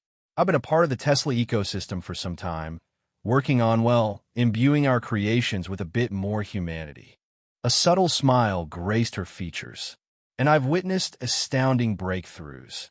Technological wonders that once belonged solely to the realm of science fiction are now tangible realities crafted by your own hands." She advanced a step, her presence radiating an unexpected force. "But I've also observed a troubling trend, a dissonance that, at times, it feels as though a relentless pursuit of what and how overshadows the crucial considerations of who and why." Chad shifted uncomfortably. This was proving even worse than a mere pep talk, a philosophical treatise on ethics. He surveyed the room, catching a few eye rolls and hastily stifled yawns. He wasn't alone in his skepticism. Agnes pressed on, her voice taking on a new intensity. "We conjure these machines, these magnificent instruments, but for whose benefit? Are we genuinely enriching lives, easing burdens, fostering fulfillment? Or are we merely chasing the siren song of progress for its own sake?" Another pause punctuated her words, allowing them to permeate the room. The silence grew even denser. Chad found himself, against his will, drawn into her narrative. "I recall," Agnes said, her voice softening, "growing up in South Africa under the shadow of apartheid. Technology became a tool of division and control. Passbooks, the digital IDs of that era, dictated movement and limited opportunities. This was technology stripped of empathy, technology serving oppression." A wave of murmurs washed over the crowd. A faint sting of shame pricked at Chad's conscience. He had never truly contemplated the insidious underbelly of technological innovation, viewing it solely as an engine of advancement, inherently virtuous. "That chapter of my life imparted a profound truth," Agnes continued. "Technology possesses no inherent neutrality. IT mirrors the values of its creators. If we imbue our creations with greed, indifference, and a disregard for the human condition, then that is the very reflection they will cast back upon the world. She gestured towards the expansive factory floor visible through the panoramic windows. Here, within these walls, lies the power to forge a different path, that we can engineer technology that empowers, that connects, that elevates. But this choice is ours to make. Agnes recounted a recent near disaster involving a design flaw in the Model Z's automated parking system. The sensors were faultlessly calibrated, she elucidated, yet they failed to distinguish between a child's bicycle and an inanimate obstacle. The system executed its parking maneuver regardless, that on paper, it was a triumph of efficiency, in reality, it was a potential harbinger of tragedy. Chad recalled the frantic scramble to patch that bug, the caffeine-fueled nights tinged with panic, that he had dismissed it as a negligible anomaly, a statistical blip. Listening to Agnes now, he grasped the magnitude of the near miss. "We rectified the issue," Agnes said, her voice regaining its former strength. "We infused the algorithm with a layer of human intuition, that we trained it to perceive the subtle nuances of our world, prioritizing safety over raw speed. This, my friends, is the very essence of human-centric design." For the next 20 minutes, she continued, sharing personal anecdotes, astute insights, and hard-won wisdom culled from a life richly lived. She emphasized the importance of accessible design for those with disabilities, the necessity of intuitive interfaces that transcended technical expertise, and the ethical minefield of artificial intelligence. Chad, his initial skepticism eroding, found himself utterly engrossed. He had always defined his role in terms of maximizing throughput, optimizing procedures, and achieving targets. Human factors were, at best, a tertiary concern. Now, a paradigm shift was beginning. Agnes wasn't simply advocating for nicer or prettier automobiles. She was articulating a vision of a corporation imbued with conscience, a corporation dedicated to the well-being of its clientele and its workforce alike today. Corporation committed to shaping a better future. As Agnes drew her address to a close, a lone hand clap echoed from the rear of the hall, swiftly escalating into a resounding ovation. Chad discovered himself joining in, startled by the genuine enthusiasm that surged within him. The brewing headache had dissipated, replaced by a surprising undercurrent of optimism. Once the applause subsided, Agnes descended from the stage, immediately engulfed by a throng of employees clamoring for a moment of her time. Chad, however, hesitated, unsure of what to say. He felt a perplexing blend of humility and admiration. He observed as Agnes patiently fielded questions, her eyes sparkling with authentic interest. She listened attentively, offering thoughtful replies and encouraging others to voice their ideas. She treated each person with respect and dignity, regardless of position or background. Eventually, the crowd began to thin. Chad inhaled deeply and approached Agnes. "Ms. Nkosi," he said, feeling uncharacteristically awkward. That was a profoundly impactful presentation. Agnes turned, her eyes crinkling into a welcoming smile. "Thank you, Mr. Sterling, that I appreciate your kind words. I must confess," Chad stammered, "I was initially skeptical that MY focuses primarily on data and efficiency, and, well, I haven't consistently recognized the value of the human element." Agnes nodded understandingly. "Data holds importance, Mr. Sterling. Efficiency is critical. However, they're not the sole determinants of success, and we must never lose sight of the human toll of advancement." Chad swallowed hard. I believe I'm beginning to grasp that now." He paused, then added, "Thank you for broadening my perspective." Agnes smiled warmly. "The pleasure was entirely mine, Mr. Sterling. The future trajectory of Tesla hinges on all of us embracing a broader vision. Together." Chad walked away, feeling lighter than he had in months. The production deadline still loomed large. The battery assembly glitch still demanded resolution. But now he possessed a renewed sense of purpose. He had a richer understanding of the why. And that, he knew, held more worth than any algorithm could quantify. Smear campaign. The internet exploded, not with the usual fanfare of a Tesla product launch, but with a vitriol that stung like acid rain. That IT started subtly, insidious whispers on obscure tech blogs. Then a wildfire. Musk exploits elderly woman for PR stunt, blared the headline on a site notorious for its sensationalism.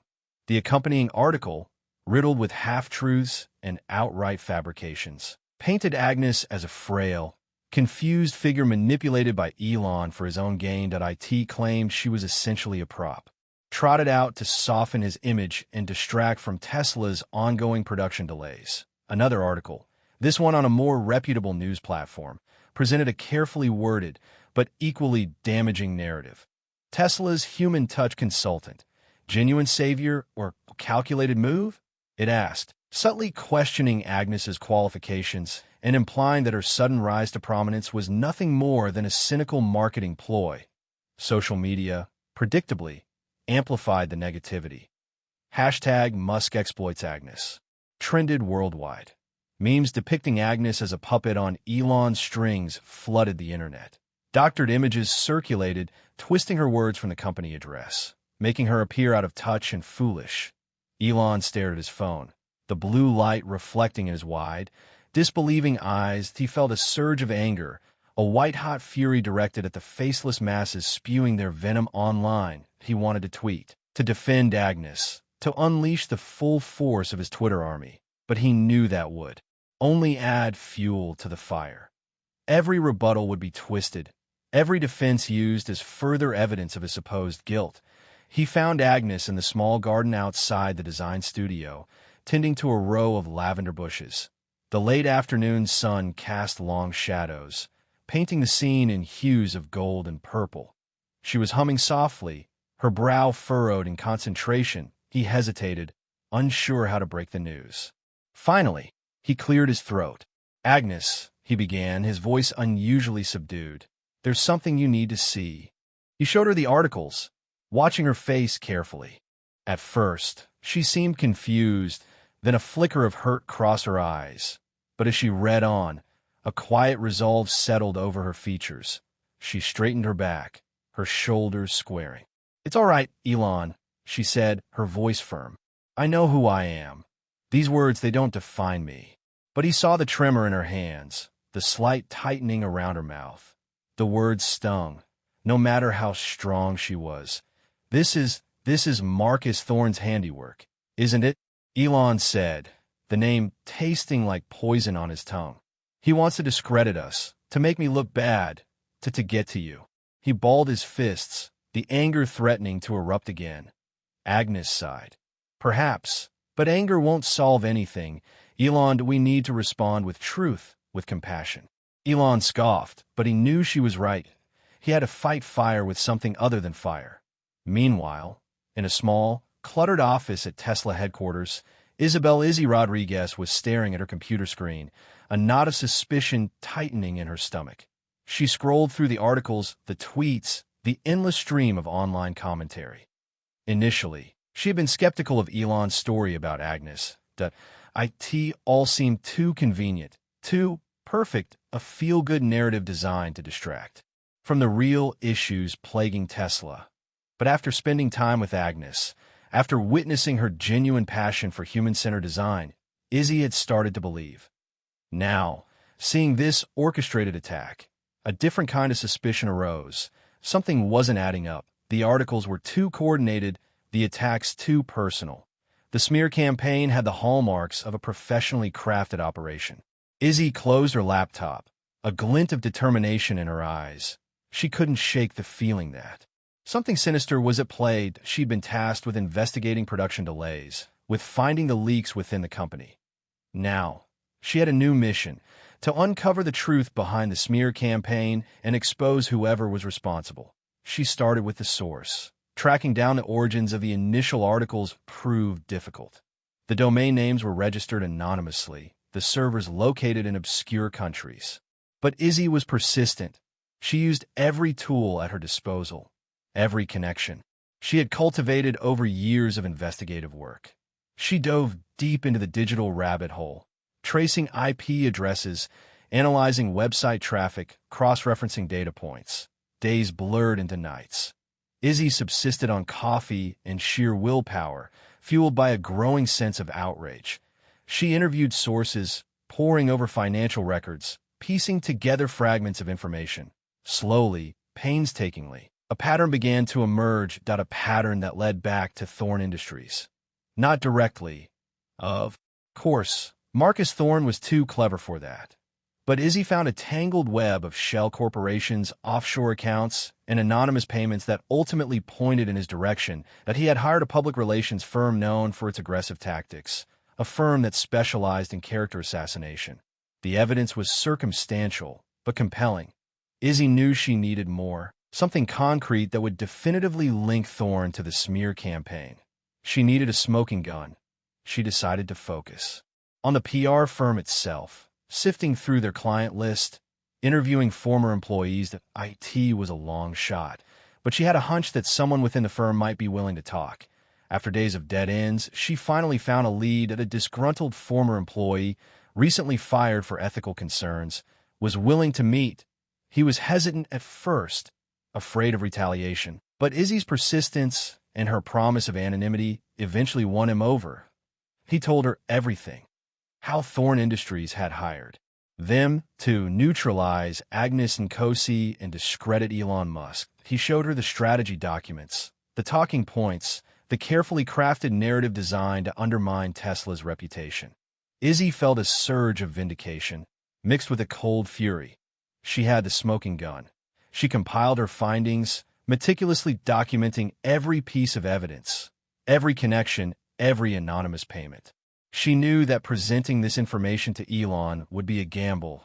He was known for his impulsiveness, his tendency to react without thinking. But she also knew that he deserved to know the truth. She walked into Elon's office, her heart pounding in her chest. He was sitting at his desk, staring blankly at a holographic display, his face etched with fatigue. "Elon," she said, her voice steady, "I know who's behind the smear campaign." He looked up, his eyes filled with a mixture of hope and apprehension. "Who?" Izzy took a deep breath and laid out her evidence, meticulously detailing Thorne's involvement. Elon listened in silence, his jaw tightening with each revelation. When she finished, he stood up, his eyes blazing with a renewed sense of purpose. "Thank you, Izzy," he said, his voice low and dangerous. "It's time to fight back. Public defense." Camera strobes assaulted Elon's vision as he clutched the podium. The stark white Tesla emblem a defiant declaration against the inky backdrop. Sleep had been a luxury he couldn't afford, the ceaseless negativity in the press a persistent, gnawing anxiety. The burdens of Tesla, his ventures, his very image, pressed heavily. Yet a more visceral impulse fueled him. An almost feral need to shield Agnes. He cleared his parched throat. "Good morning." The amplified words resonated, he knew, across continents. "I haven't convened you here to discuss rockets, electric vehicles, or even the ever-advancing field of AI. Vital as they are, my subject today is something far more intrinsic, humanity itself." He paused, allowing the weighty word to linger. He observed the journalists stirring, a palpable blend of curiosity and distrust etched on their faces. They anticipated a rebuttal, a preemptive strike, perhaps a lawyer-approved statement. This was unexpected. "Many perceive me as a trailblazer, an iconoclast, someone who challenges norms, and there's truth in that. But somewhere amidst the relentless sprint toward innovation, I neglected a fundamental principle. I lost sight of the guiding why. Behind the compelling, she detailed Thorne's motives, his objective to cripple Tesla, his envy of Elon's triumphs, his merciless quest for profit above all ethical considerations. She cited excerpts from emails and internal documents, meticulously validated and sourced, establishing Thorne's involvement irrefutably. The digital sphere erupted. Within moments, the piece was surging across all social platforms. The hashtag #StandWithAgnes gained traction, ignited by outrage over the character assassination attempt and admiration for Agnes's unwavering dedication to principles. Elon's address, converging with Izzy's expose, unleashed a powerful tide of public sentiment. People were moved by Elon's openness, his willingness to own his imperfections, and his fervent support for Agnes. They were appalled by Thorne's underhanded schemes and his blatant disregard for basic human dignity. Messages of encouragement flooded Tesla's social media accounts. Customers reaffirmed their commitment to the brand.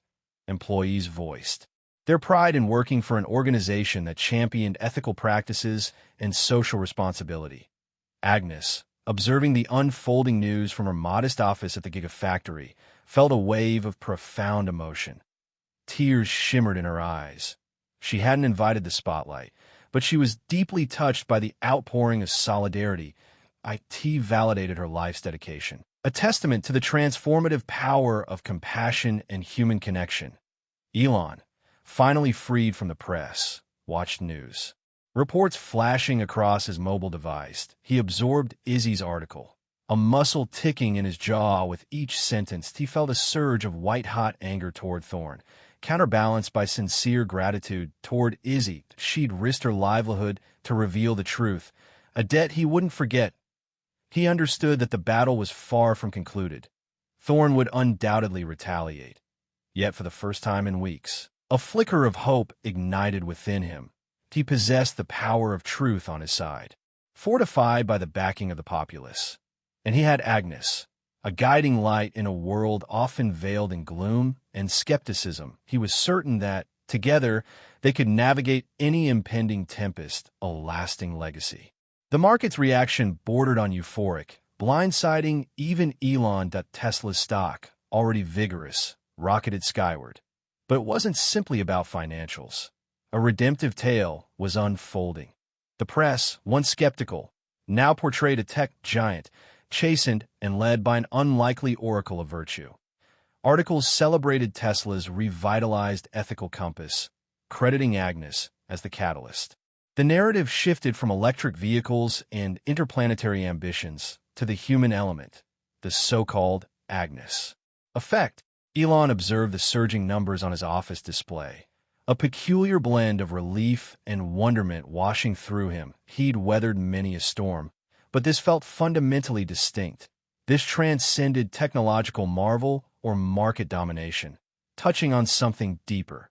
Agnes, meanwhile, found herself immersed in an unanticipated wave of public veneration. Awards flowed in, honors from groups dedicated to ethical tech and human-centric design. She received them with poised grace invariably, redirecting the accolades to the Tesla team, stressing that her role was simply to rekindle their inherent values. "We are architects of tomorrow," she declared in one acceptance speech, her voice resonating with strength despite her years. "Let us build with empathy, with insight, and with profound responsibility for the ripples we create in the lives of others." Watching the speech online, Elon felt a tightness in his chest. Agnes was not merely reforming Tesla. She was reshaping him. He started sitting in on design sessions, listening intently to her observations, challenging her premises, and, more often than not, facing potent counterarguments. He even began carving out weekends for his children, a consistency absent for too long. One afternoon, he summoned Agnes to his office. He rose as she entered, a respectful gesture that surprised her. "Agnes," he began, gesturing to a chair, "I want to embark on something more substantial." He detailed his vision, the creation of the Agnes and Cosi Foundation, dedicated to funding initiatives championing ethical technology, bolstering education in underserved communities, and advocating for human-centered design principles. The foundation would be supported by a considerable endowment, ensuring its longevity. Agnes listened intently, her eyes glistening with mingled surprise and appreciation. "Elon," she murmured, "this is profoundly moving." "It's a small repayment," he responded, emotion thickening his tone. "You've bestowed upon me far more than I could ever reciprocate." The foundation's launch was a glittering affair, hosting tech dignitaries, philanthropists, and community organizers. Agnes was the celebrated honoree, the evening awash in sincere tributes to her life and legacy. Tabo, radiating pride, escorted his grandmother. Introducing her to the attendees, he'd become a fixture at Tesla, collaborating alongside the engineering teams, lending his unique perspective on the intersection of technology and societal needs. His initial distrust of Elon had dissipated, replaced by a reluctant esteem for the man who had recognized his grandmother's profound wisdom. In the ensuing months, the Agnes and Cosi Foundation flourished, awarding scholarships to disadvantaged students, backing programs advancing digital literacy in rural areas, and investing in research geared toward crafting ethical AI algorithms. The foundation became a vibrant testament to Agnes's vision, a beacon of hope amidst escalating technological advances. As seasons turned, Agnes's pace slowed. Her physical vigor diminished, yet her spirit burned bright.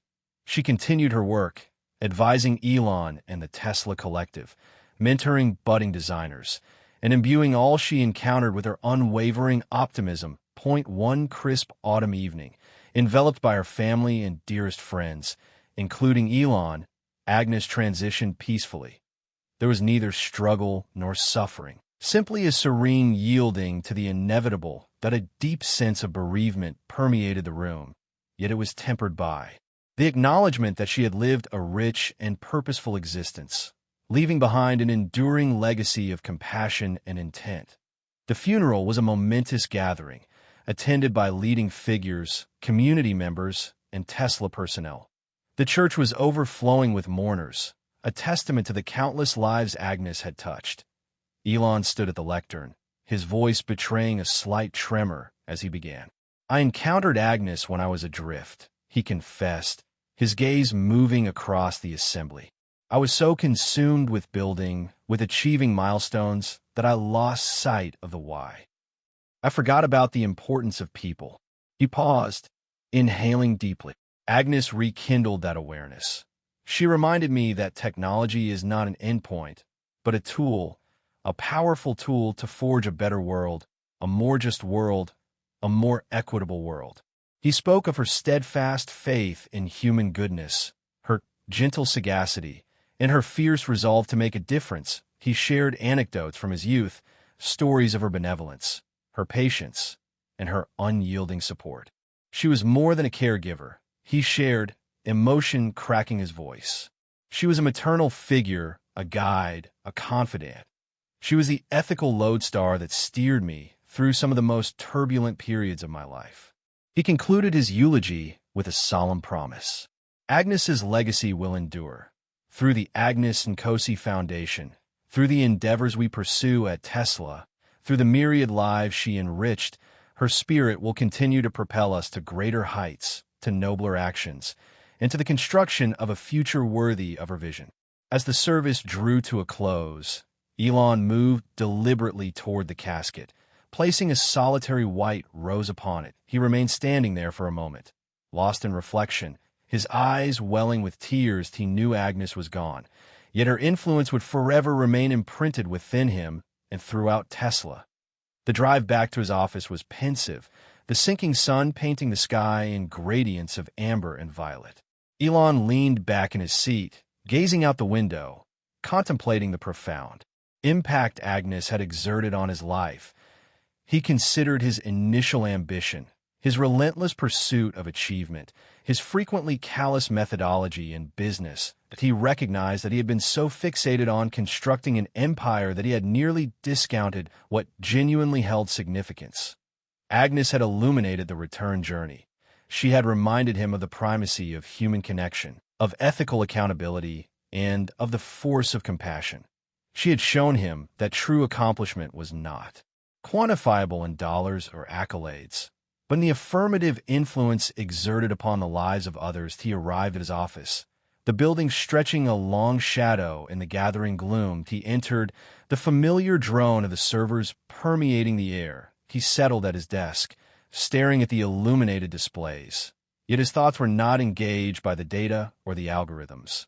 They were consumed by Agnes, by her kind smile, her steadfast optimism, and her profound wisdom. He knew he had a considerable distance to traverse, that the path toward ethical technology and human-centered design was far from complete. But he knew, too, that he was not navigating it alone. He had the encouragement of the Tesla team, the guidance of the Agnes and Cosi Foundation, and the persistent spirit of Agnes herself, overseeing him, reminding him of the values that truly mattered. As he gazed out at the city lights glimmering in the horizon, he made a silent pledge to honor Agnes's legacy, to perpetuate her work, and to construct a future where technology served humanity, not the reverse. The weight of the world still pressed upon his shoulders, but now it felt marginally lighter, elevated by the hope and inspiration that Agnes had imparted.